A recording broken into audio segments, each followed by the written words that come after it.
The silence of the hall as the hammer fell was colder than any winter grave. The master mistook her stillness for a terrible obedience, not the heavy, unsettling quiet of a vessel bound for damnation. Elias Thorne, master of the decaying and profit-starved Blackwood plantation, remembered the sound of the gavel not as a decisive crack, but as a muffled, sickening thud, the sound of earth closing over something that should never have been buried.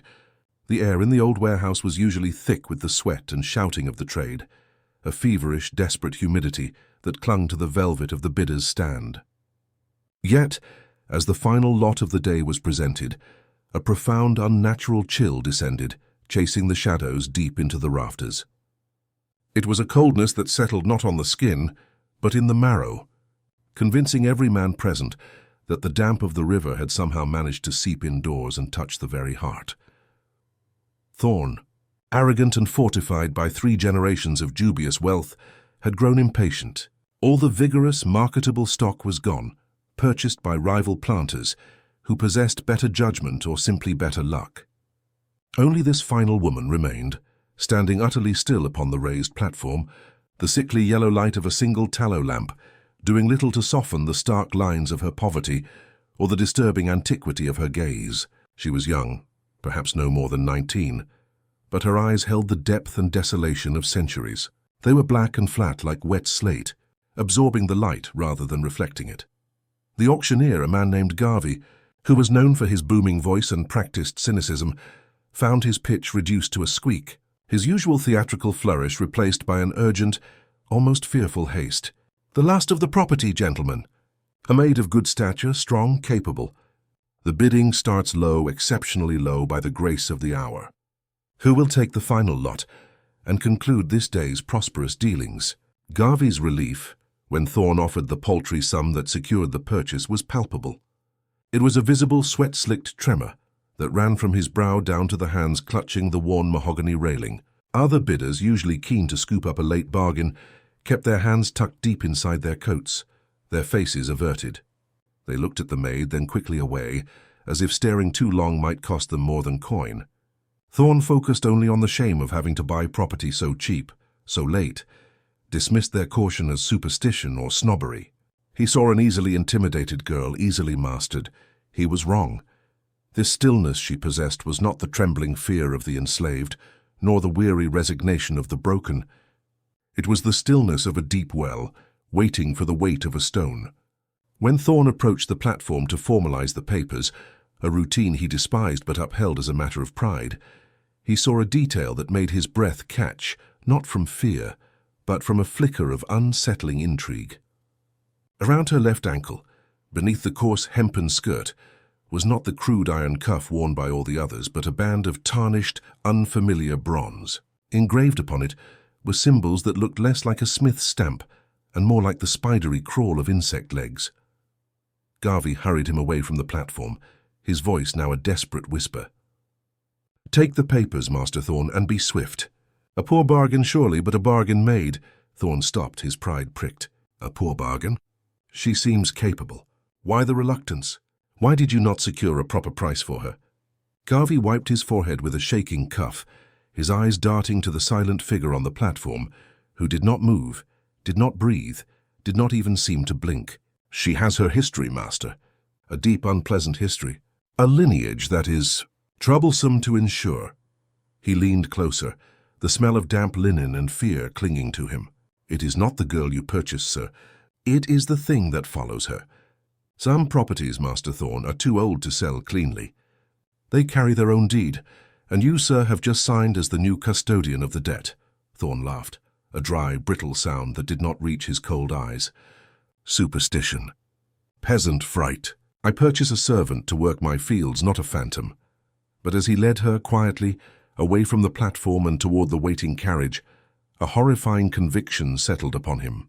He took her arm, his fingers closing around the thin muscle, and felt a coldness so absolute it transcended temperature. It felt like touching the void between the stars.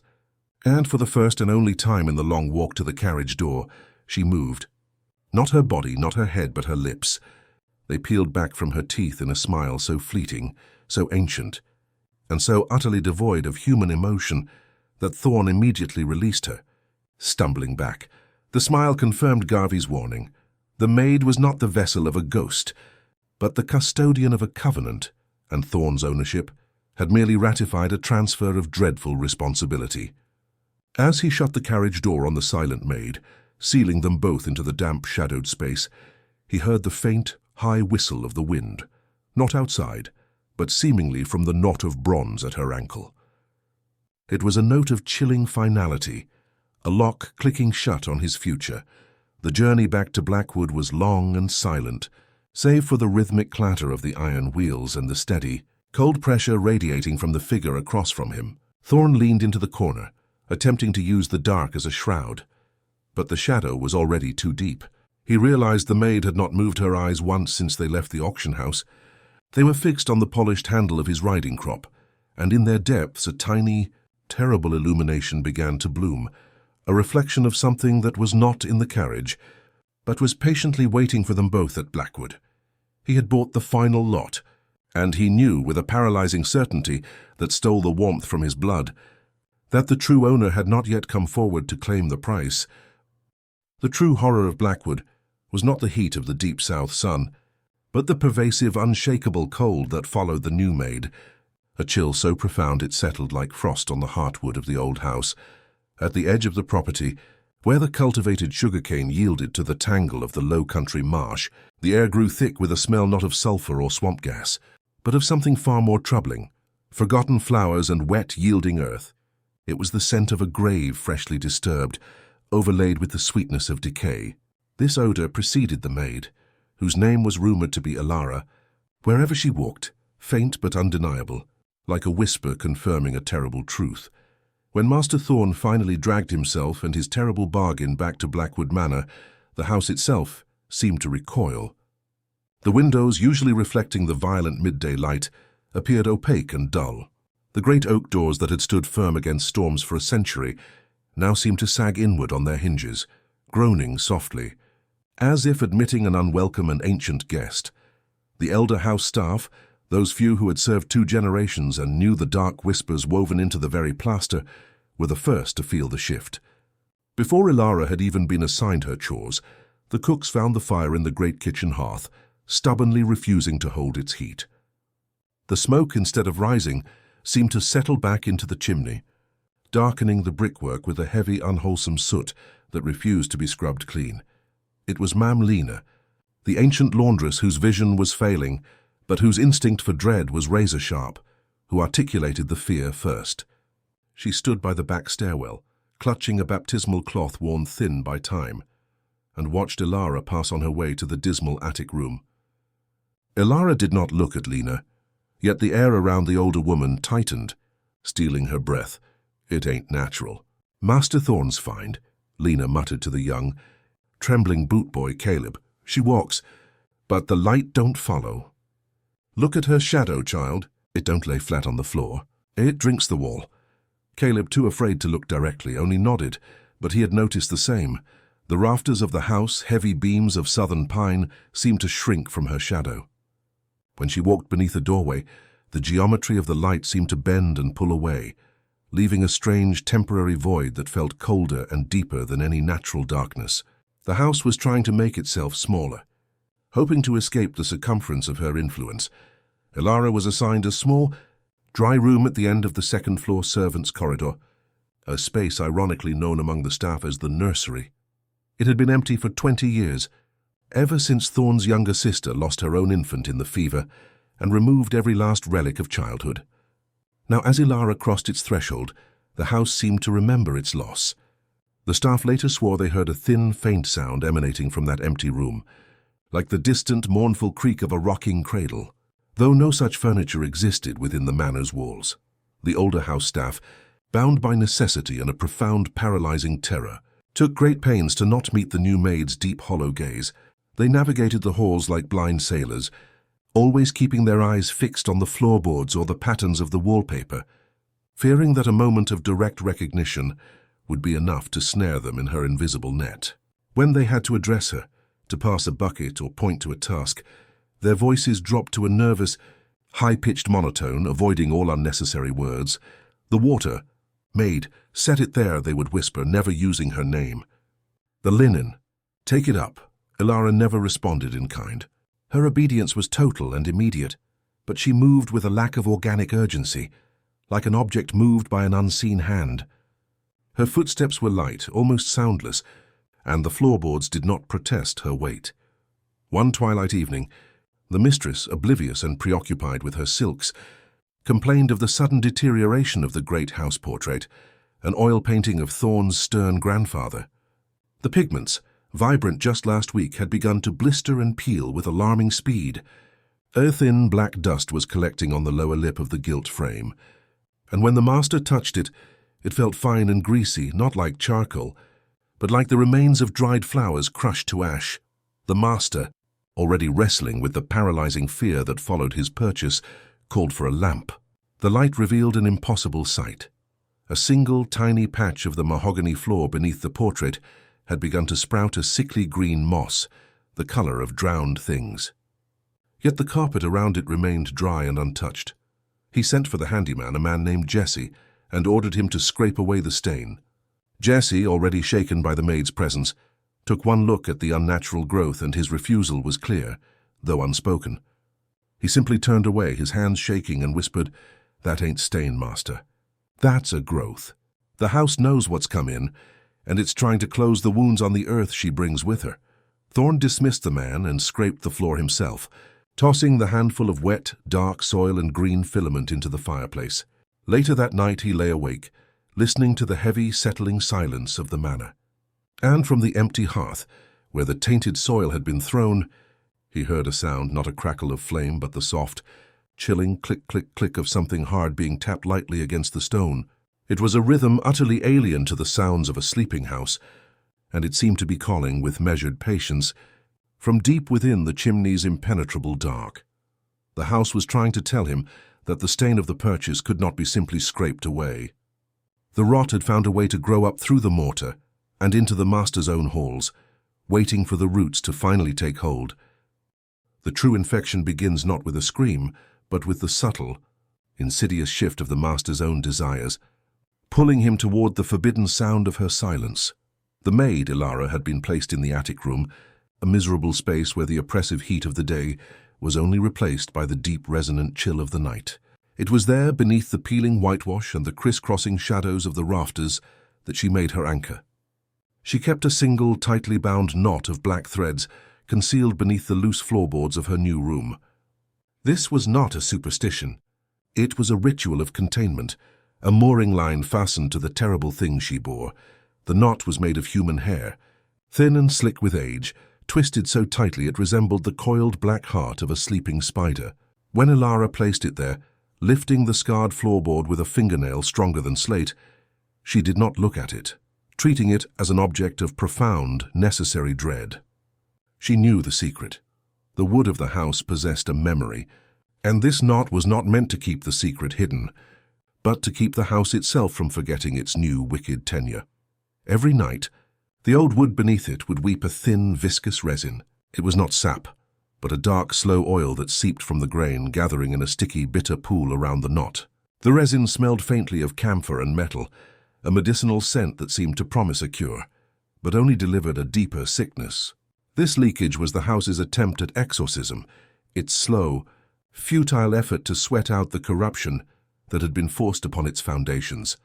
For the master, Elias Thorne, this nightly corruption remained unseen, yet its effects were felt with paralyzing clarity.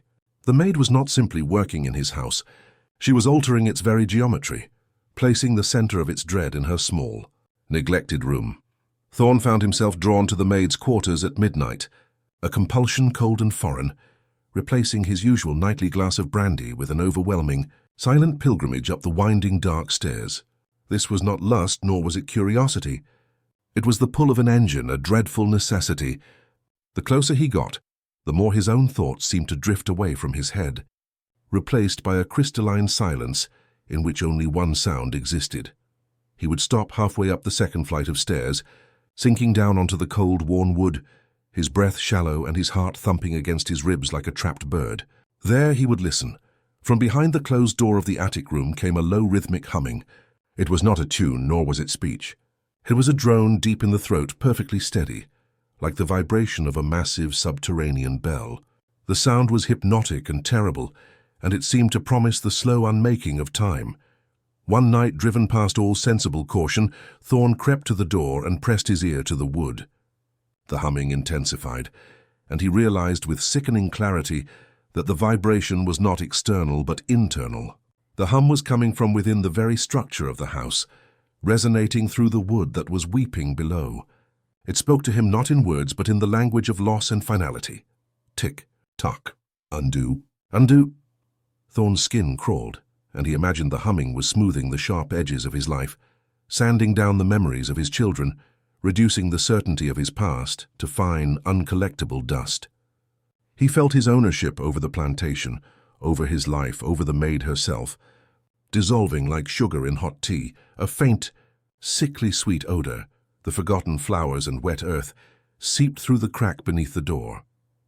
As Thorn finally pulled himself away, stumbling back down the stairs, he knew he had heard a prayer, or perhaps a spell. Elara was not sleeping. She was tending to the knot, feeding it with the life force of the house, and the house was, in turn, stripping the master of his reality. The final, horrifying detail came the next morning. Thorn, dressing for the day, reached for his hairbrush and found his own hair had begun to thin dramatically, not falling out in clumps but simply fading, leaving the pillow and the brush remarkably clean. His dark, thick hair was becoming sparse, frail, and brittle, rapidly turning the colorless, dead black of a raven's feather. He stared at his reflection, seeing not only the decay of his own locks but the terrifying, undeniable implication. Something in the maid's room was collecting and consuming the very fiber of his being. He had bought a slave, but he had inherited a curse, and the slow humming in the night was merely the sound of his collateral being quietly collected. The affliction of the master's house had found a new, cold habitat. It lived now not in the dark, but in the blinding polish of his ancestral pride.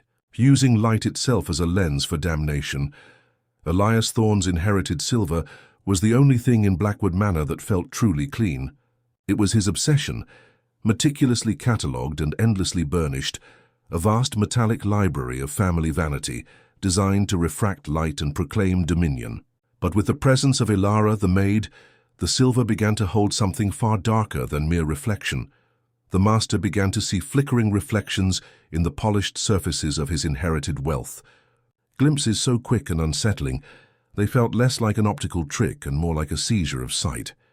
It started with the large ceremonial meat platter, a disk of pure, blinding reflection. As he passed it one afternoon, he saw not the familiar, haughty curve of his own jawline, but a brief, muddy smear of motion, a tangle of black hair, then gone. It was a haunting that lived only in reflective surfaces, a curse tailored to the master's pride. He could look directly at the wall, the window, the table, and see sanity. But in the curved bowl of a soup ladle, the flat face of a tea tray, or the sharp edge of a butter knife, the illusion was shattered. These were not mirrors. They were now scrying pools, unwillingly forced open by the presence of the ancestral burden beneath his roof. The constant, terrible vision was always the same, skeletal glimpses of a woman running through a midnight swamp. She was desperate, her limbs blurring with exhaustion, her simple cotton dress torn and drenched, clinging to her like a shroud. The swamp was a black sucking mire, choked with roots and draped with moss that hung like the beards of dead men. The only light came from a bruised and weeping moon, reflecting in the stagnant water that splashed high around her ankles. The chilling, undeniable horror was that the haunting was growing more detailed. With every day she remained under his roof. In the first week, she was only a smear of motion. By the second, Thorn could discern the desperate, wild-eyed terror in her face. By the third, the silver showed him the thick, black mud coating her feet and, most damningly, the glint of tarnished bronze upon her left ankle. Identical to the ornament Elara wore, Thorn became a ghost in his own dining hall.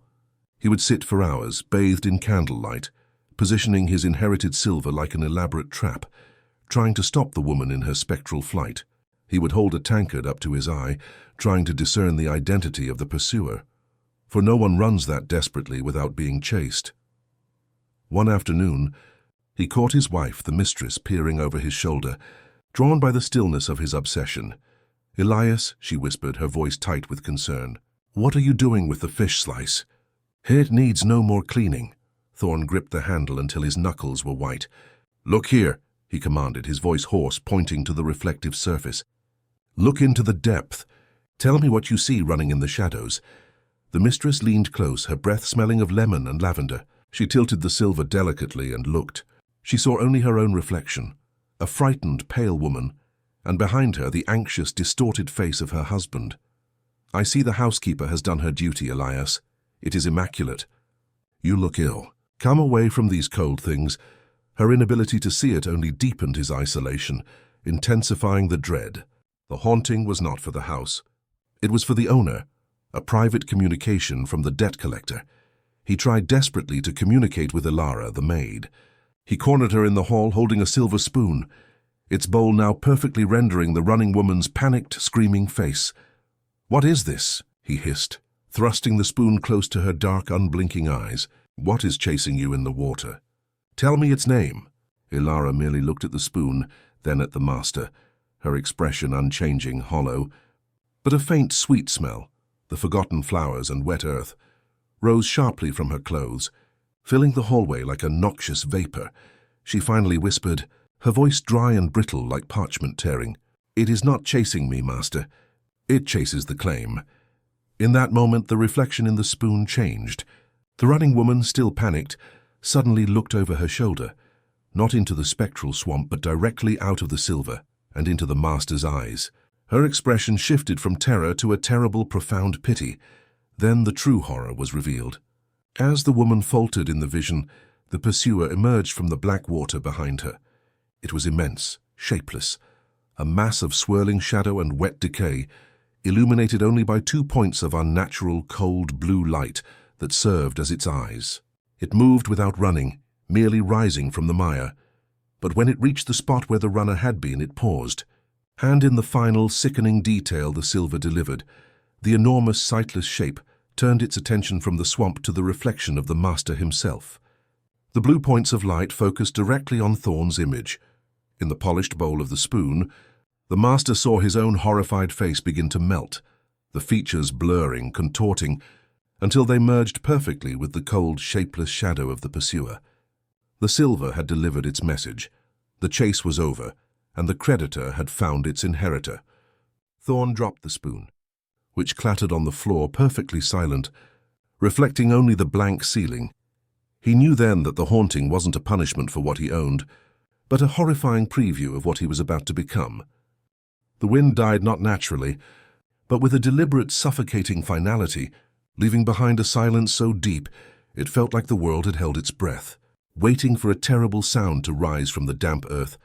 The master, Elias Thorn, had always known the season of the weeping moon, that brief, humid epoch when the lunar disk hung low and swollen, tinged a sickly, bruised orange, appearing to weep a thick, slow mist onto the landscape.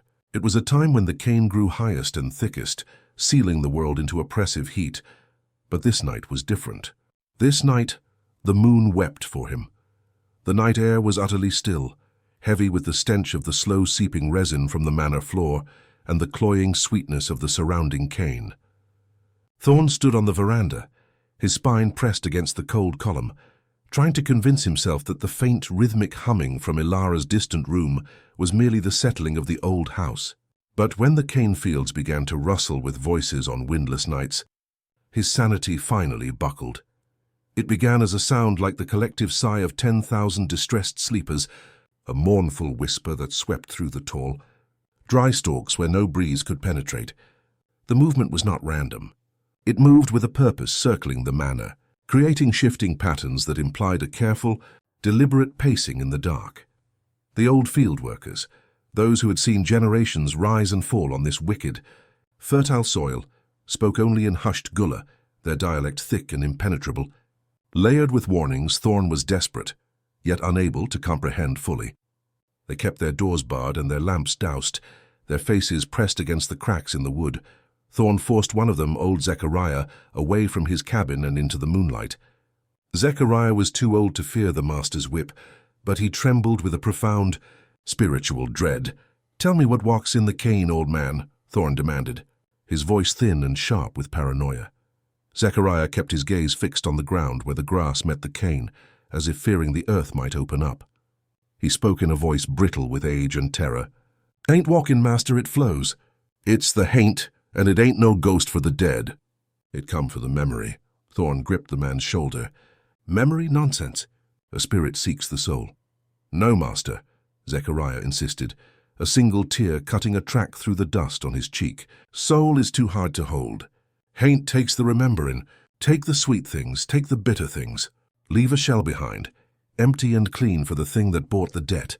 He then repeated the true, chilling kernel of the folklore. "Only those bound by blood or by wicked claim could truly see its form, master. You paid the price. You got the wicked claim." Zechariah pointed a trembling skeletal finger towards the rustling cane. The whispering had intensified, sounding less like wind and more like a vast invisible crowd murmuring forgotten names. "You see that movement, master? The way the cane bends? That ain't the haint itself. That's the ghosts of the rememberin' being pushed aside. They trying to run, but they got no legs." Thorn stared, his heart a lump of lead in his chest. And as he looked, he realized the voices were growing clearer, individualized yet utterly unintelligible. They were not human words, but a rapid rhythmic clicking like dry stones rolling over a tongue. The smell of the forgotten flowers and wet earth that followed Ilara was overwhelming here, mixed now with a distinct sharp odor of ozone. Then the haint showed itself. It manifested not as an apparition of mist, but as a temporary sickening distortion of the air itself. It was a shape carved from the absence of light, a vertical towering smudge of shadow in the already deep gloom. It stood at the edge of the cane fields, a dark, pulsing silhouette that seemed to absorb all sound and color. The air around it shimmered and bent, giving the impression of impossible, elongated limbs. Thorn saw it, but more terrifyingly, he felt it. As the haint paused, its form flickering like heat rising off a road, a massive, irreparable chunk of Thorn's memory was violently ripped from his mind. He was momentarily blinded, stumbling back. When his vision returned, he looked at his hand, and for a terrifying second he could not remember the name of his own youngest daughter. The face was there, the affection was there, but the name was gone, replaced by the hollow, echoing resonance of the haint's sound. It had taken a memory, and it had tasted his mind. He stumbled away from Zechariah, fleeing back toward the house. As he reached the veranda, he turned for one last desperate look. The haint was no longer static. It was flowing out of the cane field and onto the packed dirt road, moving with a horrifying liquid grace toward the manor, and as it flowed, the master knew the history of the land was stirring to witness his purchase. The haint was seeking its new master, and the price it collected was not coin, but the very identity of the owner. The terrible murmuring from the cane fields seemed to coalesce into a single high-pitched, triumphant whistle, the same sound Thorn had heard emanating from Ilara's bronze ankle cuff. The sound was an announcement, a celebration, a claim being ratified. Thorn slammed the heavy oak doors shut, but the silence inside was worse than the sound outside. He realized the haint was not merely coming for him. It was moving with the careful, deliberate speed of a creditor whose long-term loan had just matured. The true gauge of the house's illness was found not in the calendar, but in the relentless, slow murder of the present tense. The master's terror was realizing the clock was running backward, taking him with it. The great-grandfather clock in the central hall of Blackwood Manor, a piece of ornate brass and mahogany that had regulated the passage of Thorn lineage for 2 centuries, ceased ticking precisely at 3 o'clock in the afternoon. It did not stop with a sigh or a shudder of exhaustion. It stopped with a single sharp snap, like a brittle bone breaking inside a velvet glove. From that moment, time in the manor began to unravel in strange, unpredictable moments. The linear certainty of life was replaced by a nauseating temporal drift. Thorn might wake to shadows long and bruised, the shadows of a late afternoon sun, only to find the cook preparing a breakfast of eggs and weak tea. A single sun-drenched day might stretch, thick and viscous, into 40 hours, punctuated by unexpected sudden falls into darkness where only minutes had passed. The air itself felt laminated with the past. Yesterday's laughter could be heard echoing from the shadows of the next room. Thorn would hear the faint, high-pitched sound of his young children playing hide-and-seek, their delighted giggles bouncing off the walls of the library. But his children had been sent away to the city weeks ago before the maid arrived, and the sound was utterly and terrifyingly real.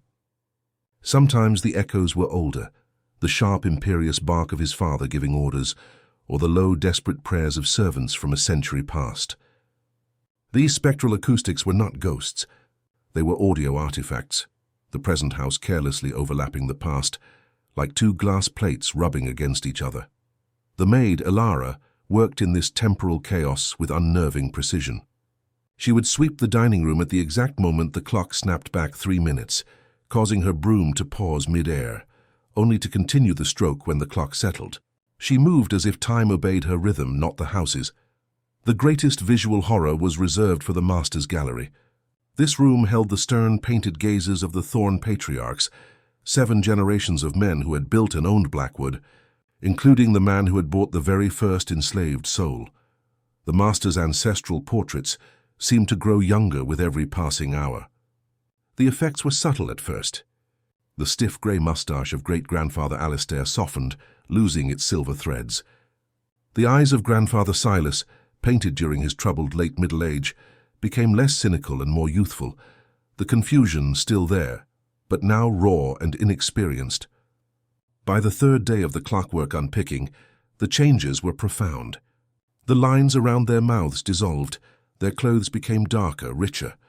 They were not merely aging backward, they were waking. Their eyes were shifting with confusion, as if waking from a long, troubled sleep. Thorn would stand before the portrait of his own deceased father, a man who had died gaunt and bitter, and see the smooth, handsome, arrogant face of the man who had been painted 50 years prior. But the eyes, they were entirely wrong. They held a deep, uncomprehending terror, a look that said, "Who is painting me? And why can I hear the voices of the future?" Thorn, desperate and weak from the constant drain on his memory and hair, sought out Ilara as she was cleaning the silver. The metal, though showing fewer running women now, was dull and refusing to hold a polish, reflecting the light as ash. "The clock," Thorn rasped, pointing a shaky finger at the brass object in her hand. "The house is failing. The time it is coming apart." Ilara looked down at the tarnished utensil, her black, flat eyes reflecting his distorted face. Her voice was the same dry whisper, like paper tearing. "The clock is a lie, master, a lie of order. It never kept the real time. The house keeps the real time, and the debt is owed, so the house must wind back to the moment the debt was owed. The moment it was owed." Thorn swallowed the fear rising in his throat. "When was that?" She closed her hand over the silver. "When the first claim was made. The bronze upon my ankle is older than your manor's walls. It is a thread, and every time you look upon your father's young face, a turn is made on the spindle. The house is unpicking the thread of your lineage, master, pulling it back to the moment of its fatal weaving." Thorn backed away, his mind reeling. He rushed to the gallery. The portraits were now impossibly young. His father looked barely 20, but the eyes were no longer confused.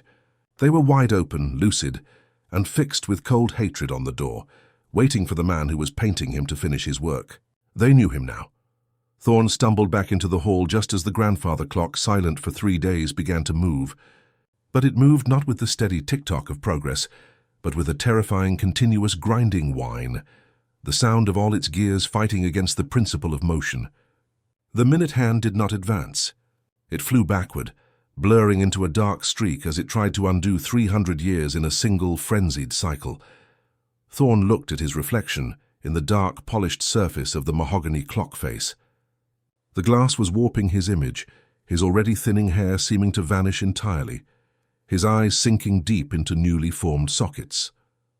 He realized with a final, crushing certainty that the haint did not want his memories or his soul. It wanted to strip him down to his most primordial. Guilty ancestor, the one who first signed the wicked claim, so that the haint could finally collect its payment face to face. The clock's frantic, screaming mechanism finally burst. The casing exploded, showering the hall with brass filings and broken springs.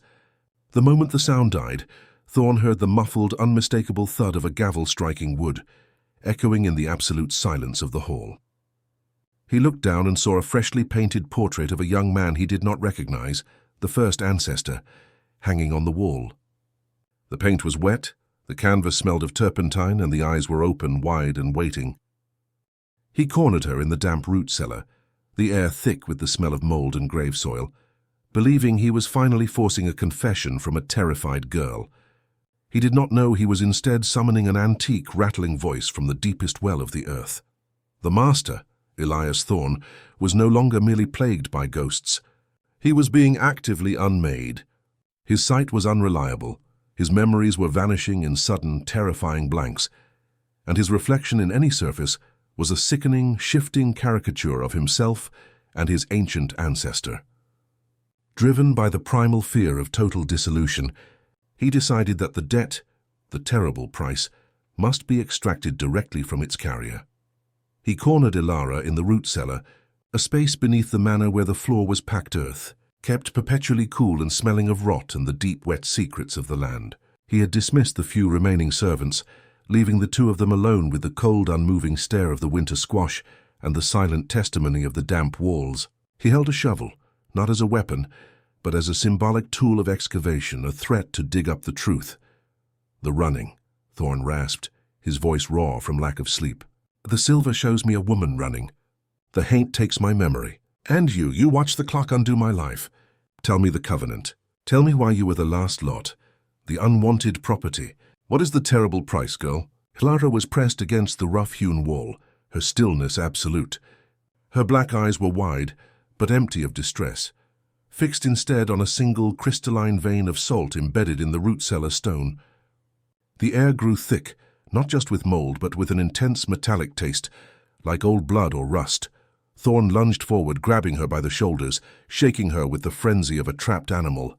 "Speak, the name of the thing that follows you. I demand it as your master." When she finally spoke, the sound was not the brittle whisper Thorne expected. It was a rattling promise emerging from a throat unused to yielding air. Her mouth moved, but the words were not her own, nor were they in any language Thorne had ever heard. It was an older tongue, a series of harsh clicks, glottal stops, and deep, resonant vibrations that felt less like speech and more like tectonic plates shifting beneath the earth. Meteth, Hayyaha, Uth-Nor. The voice hissed low and resonant, echoing unnervingly against the damp stone. It was ancient, hollow, and terribly authoritative. The instant the alien sounds left her lips, the root cellar reacted. A fine white dust, a desiccated fungus perhaps, or powdered lime, fell from the ceiling, covering the master's head and shoulders. And on the packed earth floor a terrible sign began to manifest. The salt from the stone vein, previously inert, began to weep, dissolving into the soil and drawing up something from the deep, where the brine touched the earth. Small, brittle fragments of bone, not human, but tiny, bird-like and impossibly old, surfaced. The moisture slicked them, and they arranged themselves, pushed by the liquid, into the shape of a cryptic interlocking symbol, a broken spiral. As the terrifying voice continued to speak through Ilara, Thorne felt the true horrifying nature of her bond. She was bound not by chains, but by the covenant that the words were now spelling out. The words did not demand gold or property. They demanded lineage. Through the incomprehensible rhythmic drone, Thorne began to discern a terrifying sense of meaning, a narrative of long ago, of a bargain struck in the deepest swamp by an ancestor who wanted wealth without toil. The price was not for the slave's labor, but for the release of a powerful, earthbound entity that was hungry for human permanence. The voice channeled through Ilara grew louder, finally settling on a single, clear, devastating sentence, spoken in a perfectly enunciated cold English that sliced through the master's remaining defenses. "I am the debt, and I seek final residence in the lineage of the one who claimed ownership." Thorne stumbled back, choking on the salt dust and the stench of freshly exposed bone. "But I bought you. The deed is for you." The price was paid in coin. Ilara's eyes, still fixed on the wall, shifted slightly. The bronze cuff on her ankle began to hum a continuous, high-pitched note, the whistle he now associated with the haint. "The deed," the voice in her throat corrected him, "terrible and slow is merely a transfer of the tether. I was only ever the box that held the key. The payment is the life that follows the claiming name. Your children, master, your blood must become my home." The sheer ancient malice in the voice paralyzed him. He realized the maid had not been sold cheap because she was weak, but because she was a ticking bomb, a vessel whose time was nearly up, and every bidder knew that ownership meant inheriting the explosion. Thorn turned to flee, but the earth itself seemed to rise against him. The faint, high screaming of the Haint could be heard now directly above them, seemingly trapped between the main floor and the cellar rafters. It was sealing the room. He looked back at Ilara. Her mouth was slack, her eyes now streaming tears, not of fear but of profound, terrible pity for him. The ancient voice, having delivered its sentence, receded. Ilara, the girl, finally whispered, her own soft, exhausted voice barely audible. "You broke the bronze. You own the debt." As she spoke, the earth around the bones on the floor convulsed, pushing up a final large shard, a piece of dull, ancient bronze, identical to the metal around her ankle. This second piece was not engraved with symbols, but with a single deep, fresh crack. The maid's covenant was broken. The thing that had followed her for generations was now free of its temporary vessel and was awaiting the master's surrender. Thorn looked up and saw, pressed into the ceiling beams above them, the impression of two monstrously long, wet fingers, silently tracing the path between the cellar and his children's distant, empty nursery. The time for whispering was over. The master's cold dread curdled into a sickening certainty. The horror he had purchased was not merely a curse to be lifted, but an ancient parasitic passenger that had at last found the perfect host for its long, necessary hibernation. The air in Blackwood Manor, once thick with the smell of mold and old resin, had begun to acquire a chilling, clinical clarity. The coldness of a room prepared for a difficult, unholy operation. Elias Thorn, stripped now of most of his hair and 3 generations of foundational memories, moved through his house as a dispossessed spirit, watching the property he still claimed to own dismantle him, piece by terrible piece. He knew the maid Ilara was not his enemy. She was the exhausted courier of a malignant ancestral inheritance. He found her in the conservatory, a glass cage overgrown with sickly, pale vines that clung to the panes like skeletal fingers. She was standing beneath a gaping hole in the roof, letting a thin, continuous stream of rainwater pour onto the small, tattered bundle of raven's hair she had retrieved from beneath her floorboards. She looked less like a maid and more like a sacrificial figure, quietly washing the evidence of her freedom. It was not a secret, Thorn whispered, repeating the terrible truth that had burrowed into his brain. It was a passenger, and you were the ferryman. Ilara did not look up, her voice a flat, dead sound. The Haint is not a ghost, master. It is a hunger, a thing too old to die and too great to remain unhoused. My line carried it for 400 years, passing the tether down, always running, always trying to outbid its claim. It was an exile. The cuff on my ankle kept it tied to the family who refused to host it fully. Thorn felt the cold, liquid dread pool in his stomach, turning his regret into a profound, existential terror. But why here? Why me? I bought the final lot. I bought you. She wrung the water from the black threads. They ran out of blood to pay the maintenance. The ancestors of my people sold their ability to hold the Haint to your ancestor, the first Thorn for safe harbor and wealth. He refused the covenant, but he took the tether, the bronze. And every time the land was bought, every time the property exchanged hands, the debt was renewed, postponed, but never paid. She finally raised her eyes to his. They were clear now, the slate-black dullness replaced by a fleeting, exhausted human light. The auction was the final call. The Haint was restless, demanding a permanent house. When you signed the deed, you did not buy a slave. You bought the maturation of the claim. You offered up the most perfect residence, a rich lineage that believed itself untouchable. The passenger, the tenant of the bloodline, was no longer following. It was in residence. Thorn looked around the manor, and the walls seemed to shimmer with a new, aggressive warmth. The coldness was gone, replaced by a suffocating, almost biological heat. The house was not merely hosting a spirit. It was becoming a womb. He stumbled to the library, pulling out the largest, dustiest ledger he could find, the original Blackwood deed and family register. He opened it, his fingers flying across the dry, cracking pages, searching for the first Elias Thorn, the man who had bought the first slave and perhaps, unknowingly, the first cursed tether. He found the signature, bold and arrogant, dated 1712. But beside the signature, the parchment was warped and puckered, and the image he saw brought him to his knees. There were 2 additional seals. One was the broken spiral he had seen etched in bone in the cellar. The other was a crude, hastily drawn image of a single, tightly bound knot of raven's hair. It was the original contract. His ancestor had not just purchased land and labor.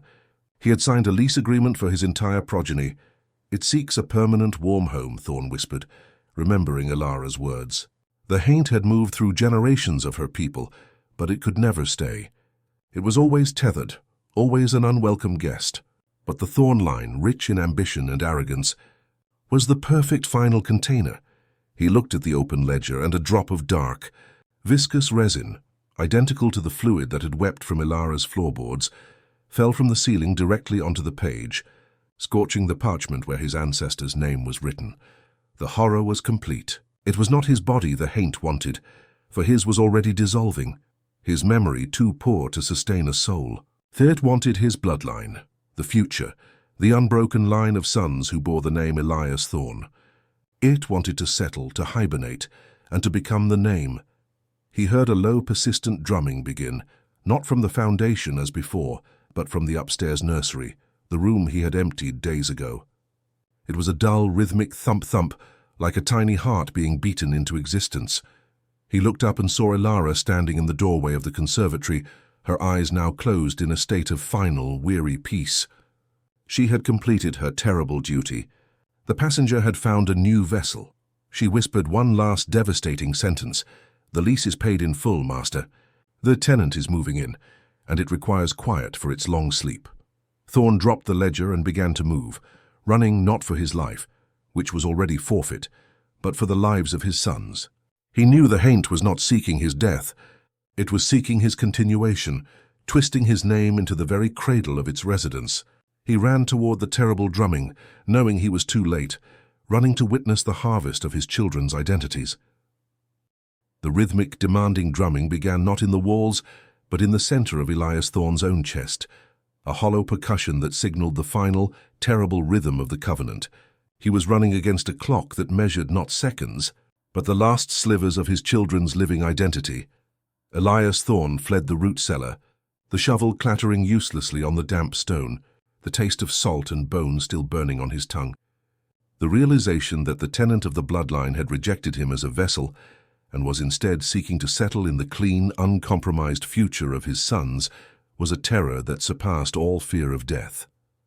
He ran up the narrow, winding service stairwell, the forgotten arteries of the house, driven by the singular, desperate purpose of rescuing the names Henry and Thomas from the ledger of the doomed. The house was no longer merely haunted. It was singing a siege song. The sound began beneath the foundation, a profound, low, demanding drumming that felt less like sound and more like pressurized earth. It was a primal, relentless thump, thump, thump, that resonated through the soles of Thorn's worn leather slippers, traveled up the beams, and settled into the very structure of his skull. This was the Haint's true voice, not a shriek but a cadence. It was the sound of a vast, ancient hunger preparing for its feast, a ritual beat calling its bounty home. The air in the hallways grew heavy and particulate. A fine, reddish-brown dust, the powdered essence of pulverized brick and dried clay, began to sift down from the ceiling joints and chimney flues. It covered the antique mahogany and the Persian rugs in a thin, uniform blanket. The quiet, irreversible return to the earth that the drumming demanded. Thorn reached the master bedroom suite, a place that, until the past week, had represented the pinnacle of his domain and security. Now it was the executioner's antechamber. The drumming, muted by 3 feet of stone foundation below, was here deafening, a percussive beat that made his eyes vibrate in their sockets. He scanned the room in a dizzying panic. He looked at the locked chest where he kept the boy's last letters, the empty bed where his wife, thankfully long gone on a visit north, had slept. Then his eyes caught the wall behind the headboard, a space previously adorned only with faded, expensive wallpaper. He found the names of his 2 young children scratched deeply into the plaster of his bedroom wall. It was not scribbled. It was gouged. The plaster had been scored with a sharp, insistent point, driven deep enough to reveal the grey laths beneath. The letters were stark, raw and bleeding fine white dust, ENRYTHOMA, so the names were written in a hand he did not recognize. It was not the elegant, looped script of his wife, nor the bold, sweeping hand of a master, nor the crude, uncertain style of a child. It was a cramped, archaic script, thin, spidery, and desperate, as if etched by someone who had been trying to write the same words for 400 years and finally had the chance. It was the script of a victim, using their last strength to sign a new life away. No, Thorn whispered, but the sound was devoured by the relentless thump, thump, thump from below. Not the house. Not the names. He clawed at the wall, his fingernails tearing on the raw plaster.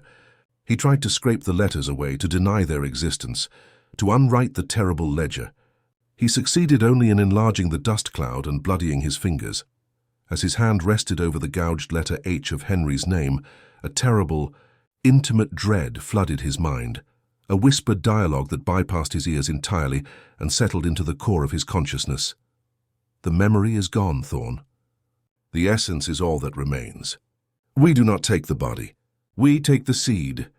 Thorn pressed his cheek against the cool plaster, the drumming now seeming to beat directly into his brain. They are gone. They are with their aunt. They are miles away. The maid was the tether. You broke the bronze, master. You own the debt. The debt is settled in blood and name. We have the names. The earth answers to the names, and the names belong to the house now. He pulled back, staggering toward the window, his entire body shuddering. Outside, beyond the formal lawns, the cane fields were rustling with an unseen, aggressive wind, churning the tall stalks into a dark, disturbed sea. He knew those rustlings were not the wind. They were the sound of ancient things rising from the mud and the dark water, summoned by the drumming beneath his floorboards. They were coming to guide the children's return. He remembered the auctioneer's warning, "It is not the girl you purchased, sir. It is the thing that follows her," and Ilara's final exhausted whisper, "The tenant is moving in." The tenant had secured the deed to the names. He had to get to them. He had to ride, to flee, to reclaim the names from the earth that was calling them home. He turned toward the door, his heart pounding, a frantic, desperate counter-rhythm to the drumming that now seemed to include a dry, rasping sound, the sound of earth being shoveled. But before he reached the door handle, the drumming reached its crescendo, a single powerful, agonizing thud that shook the very foundations of the manor. The entire house groaned, the timbers crying out in protest. In the ensuing silence, total and absolute, Thorn heard a faint, high-pitched noise from the drawing-room below. It was the sound of a carriage door being opened, followed by the small, uncertain voices of two young boys. "Father? We're home. Why is it so dark?" Thorn's blood turned to ice. He looked back at the wall. The names Henry and Thomas were no longer merely scratched into the plaster. They were now surrounded by a growing nimbus of that reddish-brown earth dust, and the deep, crude scoring on the wall had begun to weep a thin, clear fluid, lubricating the path for the final harvest. The sound of the children's small running footsteps on the stairs was the last sound of innocence he would ever hear. When the dreaded dawn finally broke over the plantation, the last sound heard was the shattering of all the silver in the house at once, a metallic shriek that echoed across the quiet land. The master's body was found slumped in his library chair, his eyes wide and empty, fixed on the corner where the new maid had been, her terrible, age-old burden now solely his to keep. The small, uncertain footsteps of his sons, Henry and Thomas, ascending the manor stairs were the final, unbearable tolling of the bell. Elias Thorn, master of Blackwood, did not rush to them. He could not. He stood motionless in the hallway, pressed against the cold plaster where their names bled dust, paralyzed by the knowledge that the tenant was already at the door, waiting for the welcoming kiss of their innocence. To see them now would be to witness the harvest firsthand, to watch the haint slip into the warm, vital sanctuary of their young identities. He could not bear the sight, only the terrible sound. He retreated not in flight but in surrender, sealing himself within the high-ceilinged, suffocating refuge of his library. This room, lined with the false comfort of inherited leather-bound volumes and the history of his supposed dominion, became his mausoleum. The drumming from the foundation had ceased. The sound that replaced it was infinitely worse, a subtle, high-pitched humming, a sound like glass being rubbed in a slow, continuous circle, emanating from every reflective surface. He looked at the polished mahogany desk, the brass inkwell, the massive silver tea service displayed on the side table, objects that had previously offered fleeting, skeletal glimpses of the running woman and the ancient swamp. Now they were dark, reflective pools, showing nothing but the distorted, terrified face of Elias Thorne. The Haint, having secured the names, no longer needed to hunt the reflection. It was settling its claim. He sank into his great leather chair, his last posture of authority, and focused his gaze on the only corner of the room that contained no polished surface, a corner where the shadows were deep and where the air tasted dry and thin. It was the same space where the maid, Elara, had often stood, waiting for instruction, a presence so heavy and unsettling that it had defined the atmosphere of the room. She is gone. The silent realization struck him with the force of a physical blow. The maid, the vessel, the exhausted courier of the Covenant, was finally free. She had delivered her terrible charge to the only bidder bold enough to accept the debt. The burden was no longer hers to carry. It was his to inherit. The hours crawled toward dawn, measured by the intensifying, crystalline hum of the silver. Thorne sat in perfect, agonizing stillness, a man made of stone, unable to blink, unable to breathe deeply, unable to allow himself the oblivion of sleep. He was performing his final involuntary duty, the vigil of the new custodian. He was listening to the house swallow his bloodline. From somewhere upstairs, above the library ceiling, came a gentle, rhythmic sound, the creaking of a rocking chair. It was slow, peaceful, and utterly out of place. It was the sound of a warm, permanent home being established. It was the tenant settling into his son's forgotten nursery, rocking patiently over the space where their names, Henry and Thomas, were now being unmade. The humming of the silver reached a fever pitch, a metallic scream held just beneath the threshold of hearing. Thorne knew this was the moment of finality.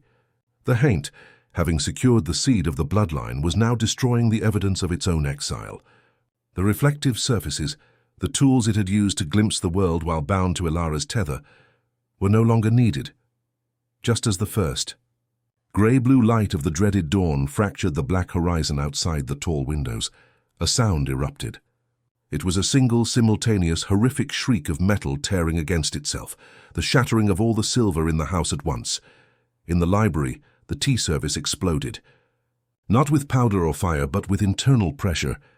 Plates fractured, spoons curled, and the large reflective urn on the side table burst into thousands of sharp, shrapnel-like pieces.